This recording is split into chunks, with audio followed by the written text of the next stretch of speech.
Y'all heard this new phrase floating around, black fatigue. Sounds heavy, right? But here's the twist. It ain't about racism anymore. Nah, the internet flipped it. Now it means folks are straight up exhausted with ratchet behavior. And it ain't just white people whispering it. Black folks themselves are jumping on TikTok saying we tired of our own wilding. So the question is, are we finally facing accountability? Or is this just another slick way to sneak racism back into the combo?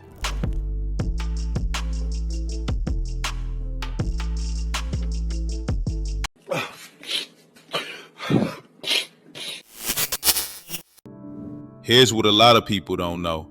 Black fatigue ain't even new. A black author named Mary Frances Winters came up with it back in 2020. She wrote a whole book about how racism literally drains you. Mind, body, and spirit. That's the OG meaning, but now, social media done flipped it on its head. The new definition ain't about systemic racism. It's about people being sick of ratchet behavior. And the wild part? It ain't just outsiders pointing fingers. Black folks themselves are hopping on TikTok like, nah, I'm tired of seeing my own people act the fool. Embarrassing. Think about it. Servers saying they hate when black tables get sat in their section. Not tipping, sending food back 6 times, attitude with every refill. Even black waiters admit it. That's embarrassing, bruh. We fought to be treated equal in restaurants, and now the staff don't even want to serve us? That's backwards. And then the viral clown clips. Man, don't act like you haven't seen them. Dine-and-dash groups running out on $200 tabs. Brawls breaking out in Walmart or McDonald's. It's always the same energy. Loud, chaotic, recorded in 4K. And the internet eats it up. Folks wilding like they auditioning for World Star. So now, the word black fatigue is being used to cover all that. Not, I'm tired of racism, but I'm tired of y'all embarrassing us. And that's where it gets messy. Is that real accountability? Or is that just giving racists more ammo to say, see, told you so? It's not racist, and I know y'all have been told this is racist, but it's not. It's not racist to call black people out for their behavior and what they're doing to society at this moment. I'm glad people are noticing this because it's been so many years and it's finally catching up to y'all. I've been trying to tell y'all that white people are tired of y'all. I'm tired of y'all too, but everybody, the world is getting sick of y'all and y'all's bullshit. I'm so glad this day is here. I've been trying to get out there that you people need help. It's me, but me and other black conservatives. We've been trying to warn society that this is what it's gonna come to when y'all keep coddling black people. They're gonna see themselves as higher ups, they're gonna see themselves as untouchable because the world wants to not be racist towards them. Let's keep it real. The internet runs on clown clips. And too often, it's us looking like the circus. Chicago had a whole wave of dine-and-dash stories after the pandemic hit. Folks ran up shrimp, lobster, Henny, then dipped out like the bill was optional. One black-owned restaurant said a $200 tab walked out and the waitress, also black, had to go home with nothing. Hey, bro, come on now, dawg. Come on, man. That ain't hustling. That's hurting your own people. And bruh, some of them even posted on social media bragging, thanks for the free food. Like, how you rob a spot then tag yourself in the crime? That's not just ratchet, that's dumb ratchet. Whole families laughing like it's a prank. Meanwhile, the business owner stressing over rent. And it didn't stop there. Another case, 3 women dipped on a $260 bill in Chicago. Thought they were slick, but left their names and numbers in the reservation book. That's not Ocean's 11. That's Sesame Street level crime. And when the receipts hit social media, instead of being embarrassed, they doubled down and bragged online. That ain't culture, that's clownery. That's a damn shame. Then you got the brawl videos, Walmarts, McDonald's, nail salons, random parking lots. Always somebody swinging, somebody screaming, somebody recording. And the saddest part, half the time it's over the dumbest stuff. A wrong sauce packet, somebody cut in line, a look that lasted too long. That's what's making headlines worldwide. One fight turns into 10 viral stereotypes overnight. And what happens? The world don't say, look at those individuals wildin'. They say, look at black people. That's how it lands. And let's not forget Carnival Cruises. They literally had to put out new rules. No fighting, no loud music, no weed, no indecent clothes. That's basic common sense, but Black Twitter lost its mind claiming it was racist. What? Bro, what are you talking about, man? Bruh, if your first thought when you hear no fighting is, oh, they talking about us, maybe that says more about how normalized the chaos is than it does about the rules. It's not just Carnival either. Amusement parks, movie theaters, even malls started tightening rules after too many wild clips went viral. Curfews, dress codes, bag checks, all because of a handful of people treating public spaces like a UFC undercard. And look, here's the ugly truth. A handful of viral clown moments get looped, clipped, memed, and suddenly it defines the whole image. It's not fair, but let's be honest. We're handing the internet the ammo. Every iPhone fight, every dine-and-dash flex, every loud, sloppy viral meltdown just feeds the stereotype machine. So next time folks say they got black fatigue from seeing all this, don't just scream racism. Ask why we keep giving them the footage in the first place. Excuse me, your child didn't pay for that. I didn't charge him for it. What you talking about? The thing in his hand, I didn't charge him for it. Gotta steal a motherfucking thing about this motherfucking No, you gotta come back. He gotta come back here and pay for it, or you gotta come back. No, he gotta pay for it. No, yeah. Yeah, I ain't got no reason to steal about give me, it. Don't no, touch give my me, baby. yeah, Don't touch yeah, my baby. no, I'm not give with me, that. Don't touch my baby. no, give me Don't touch that, him. yeah, Don't touch him. no, Back give me up. that, Don't touch my baby. give me that. I'm gonna call the No. police right Well, now. call him then. Okay, Call him. yeah, I'm, Call him. okay, give me that, Call him. give me, Don't touch my now. baby. Black fatigue or ghetto fatigue is a real thing, and no one's staying silent about it any longer. No nationality wants to be involved or bothered by this loud, obnoxious group of people. No one, not even hard-working black Americans. I mean, I'm telling no lies here. Everywhere that group of people go, chaos follows. And no matter where you go, they're there. You can't go on a cruise ship because they done ghettoed it out. Have you seen the Carnival cruise ships? It looks like a fucking barbecue. And if you haven't noticed, it's always the same group of people. You know, loud, bonnets, pajamas, big ass eyelashes that flutter. You know, the EBT crowd. I mean, it's gotten so bad that you won't catch me at a Juicy Crab or a Cheesecake Factory or even a McDonald's for that matter, because they turn those places into shooting galleries whenever someone that looks like them look at them wrong. They have mastered the victim card. Everyone's against them. There's oppression everywhere. And it's always the white man's fault, never their own. But let one of them tell it. They would have you believe that the police is the most dangerous thing within their communities. Wrong. You're the most dangerous thing in your community, which is why the police are there in the first place, to stop you from committing genocide against your own people. Look, no one's gonna stay silent to this toxic behavior. And you can call me all the Uncle Toms that you want, but the fact that you're calling me that shows me that I'm saying something with facts. And you wonder why most good black people move out of those communities as soon as they reach success. Now let's talk about the service game, because the stories from waiters and waitresses, man, they ugly. Even black servers be saying it. I hate when they sit me with the black table. Think about how sad that is. We fought to be treated equal in restaurants. Now the staff don't even want to serve us. That's not racism. That's a reputation we built. Why though? Same pattern. No tips, sending food back 6 times, always got an attitude with the refills. One waitress said, by the time the check hits the table, I know I'm walking away with $3 and a headache. Oh my God. That's wild. And it ain't just tipping, it's the whole vibe. Big group of 10 walks in, already loud, already side-eyeing the staff.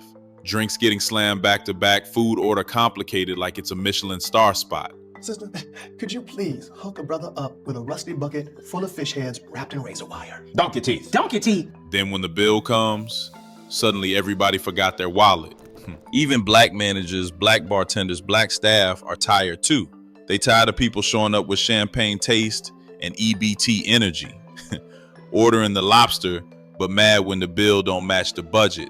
Talking about split it 10 ways, but only 3 people actually paying. And here's the kicker. This been studied.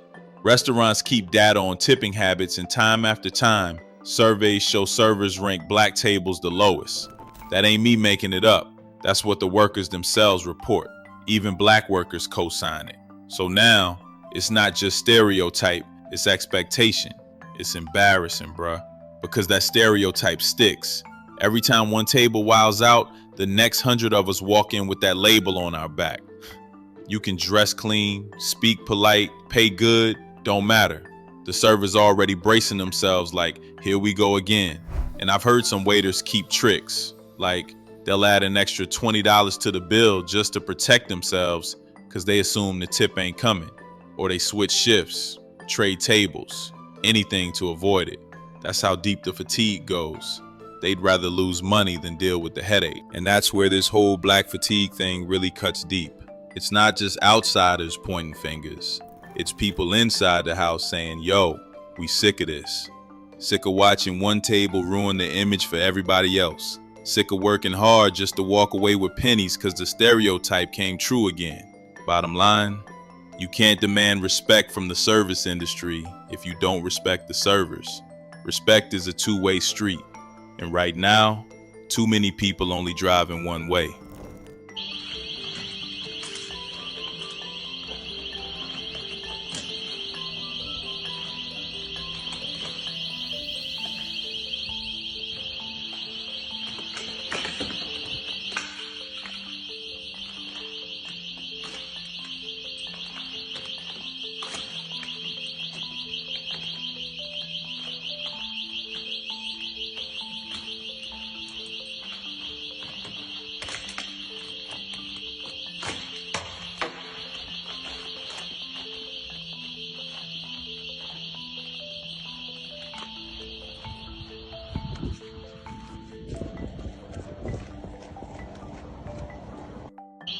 Here's the part nobody want to talk about. The outrage game is selective. When a white cop takes a black life, streets flood overnight. Hashtags, marches, buildings burning. We all seen it.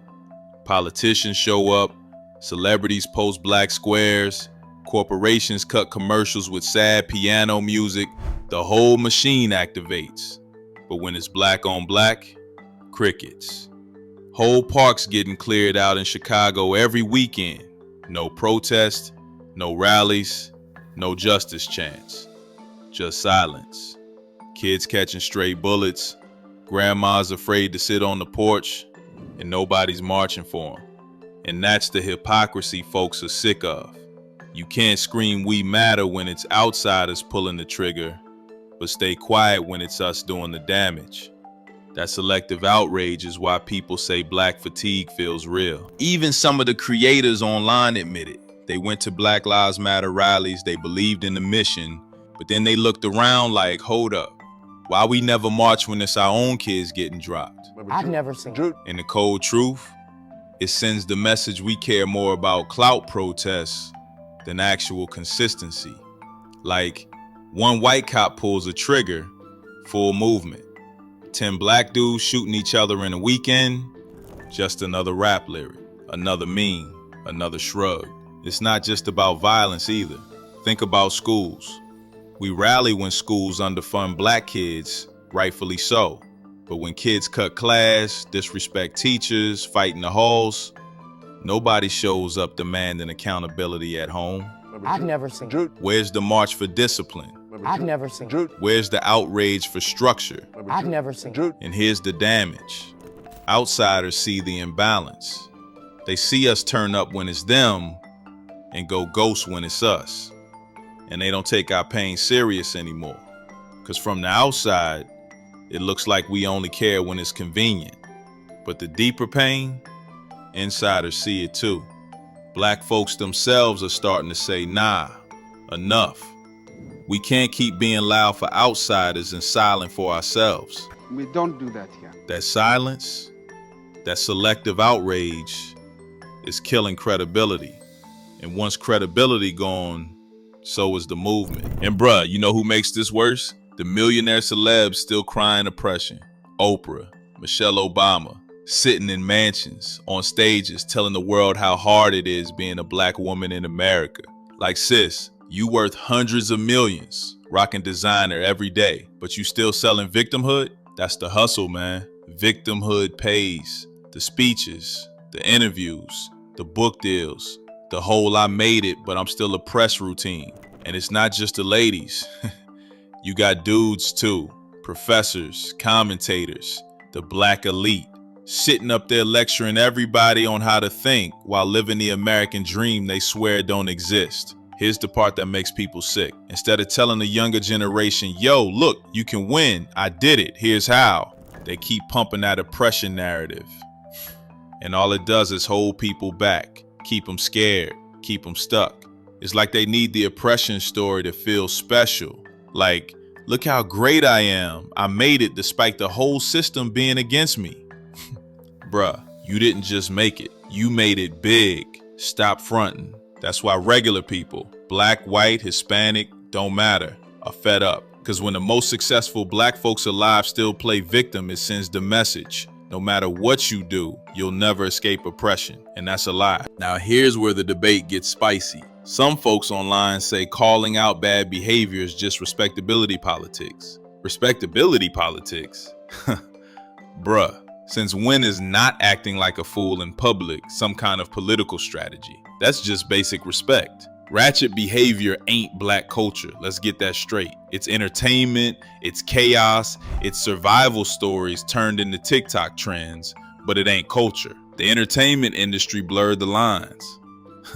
They made Ghetto look glamorous. They sold fight videos, trap anthems, reality TV meltdowns, and called it the black experience. Nah, that's the clown show version. Real culture is music, food, language, history, style. Not going viral for acting reckless at Popeyes. But tell that to social media. They gonna boost the brawl over the brilliance every time. So yeah, some people want to label it respectability politics, but I call it accountability. If you think asking folks not to embarrass the whole community is politics, maybe the bar been set way too low. And look, it ain't just black folks getting this heat. Everybody got some kind of fatigue now. White folks got Karen fatigue. You know the type. Calling 911 because somebody barbecuing at the park. People sick of that too. Go away. I don't know what you're saying. What are you doing? My car's not even on. Then you got trans fatigue. Folks exhausted with every week being a new pronoun fight, new bathroom debate. Some people just feel worn out, like the rules changing every 5 minutes. Feminist fatigue. Men tired of being told they the devil every time they breathe. And don't even get me started on the politics fatigue. Both sides screaming so loud, everybody just tuning out. So what does that tell you? Fatigue ain't really about race, gender, or group. It's about people being tired of excuses, tired of chaos, tired of groups dodging accountability by yelling racism, phobia, or ism. At the end of the day, society's patience is gone. Folks are like, yo, either fix the behavior or stop asking for sympathy. It looks like he's having a nice feast. She, her. Okay. Yeah, it's okay. It's all good. But it was not all good. Hi. I use she, her pronouns. I'm not sir. Yeah, like it's like a knife in the heart. I did specifically ask ahead of time not to be called sir. Yeah, I'm just gonna go. Okay. The sweet water starts at okay. I'm so sorry. I apologize. It's just always like a knife. It always hurts every single time. I was wondering if there's a manager I could talk to about something that happened. Yeah, I was called sir. Oh, okay. It just really sucks every time it happens. I don't need to be called ma'am. I just need to not be called sir, you know? Thank you. Can you call me sir? Hey, I just want to tell you that the person who gave me this called me sir. What? Called me sir. Oh. What is he doing? He's beginning to believe. You know what really blows this whole thing up? Social media.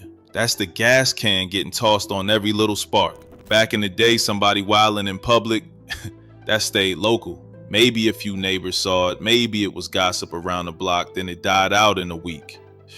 Now, one iPhone clip hits Twitter, TikTok, Instagram, boom, millions of views overnight. Algorithms don't push positivity. You post Black excellence, graduation, a business opening, a family reunion. Oh my God!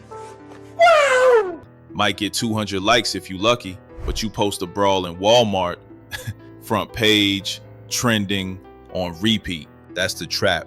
The world don't see balance. They don't see the engineers, the doctors, the clean-cut families handling their business. They see the clown clips over and over until that becomes the image of Black America.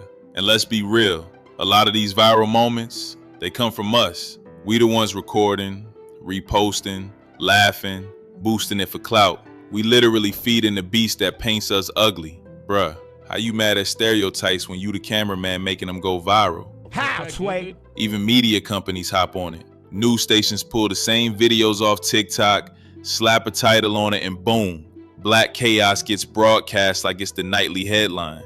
They don't care about context, they care about clicks. And every time it happens, it makes Black fatigue feel more real. Not just for outsiders, but for us too. Cause you scroll long enough, even Black folks start thinking, damn, do we really look like that? That self-image getting poisoned in real time. Here's the kicker. We'll say they only show the worst of us, but the algorithm ain't filming it. We are. We filming it. We posting it. We boosting it. And until we stop feeding that cycle, the narrative gonna stay stuck on Ratchet. At the end of the day, this ain't about hating Black people. This is about loving ourselves enough to admit we gotta do better. Because if we don't fix it in-house, outsiders gonna keep defining us with our worst moments. That's the truth. One fight, one dine-and-dash, one viral meltdown, and suddenly the whole community painted with that brush. And I get it, some of y'all gonna say, but every group has ratchet folks. Yeah, that's facts. White folks got Karens, Latinos got their mess, Asians too. But the difference? Their worst moments don't trend on a loop. They don't get turned into the definition of their culture. So we at a crossroads. Either we keep letting the algorithm eat off our embarrassment, or we take back the narrative. Start showing the balance. Start boosting the good clips with the same energy we give the clown ones. Because here's the lesson. Respect ain't politics. It's survival. You can't scream racism every time somebody calls out reckless behavior. That don't help us. It traps us. Accountability is love. Accountability is culture. And listen, I know it's hard. We grew up with this cycle. Music, TV, internet, they all sold us a cheap version of ourselves. But the real us, we bigger than that. We more than that. Black excellence ain't rare. It's just underpromoted. So when you hear Black fatigue, don't just think it's some racist buzzword. Think of it as a warning. A sign that people inside and outside the house are tired of the clown show. And if we love ourselves, for real, we gonna clean it up. Not for white folks, not for the cameras, not for the hashtags, but for us, for our kids, our image, our future. Because if we don't set the standard, the world gonna set it for us. And trust me, they ain't gonna be kind. So let me ask y'all this. Is calling out ratchet behavior just hating on our own people? Or is it the accountability we've been ducking for way too long? Drop your thoughts in the comments. I really want to hear where y'all stand. And listen, if you rock with this breakdown, check out the video that just popped up on your screen right now. It ties in perfect with what we just talked about. I'll see you on the next one. Panda out.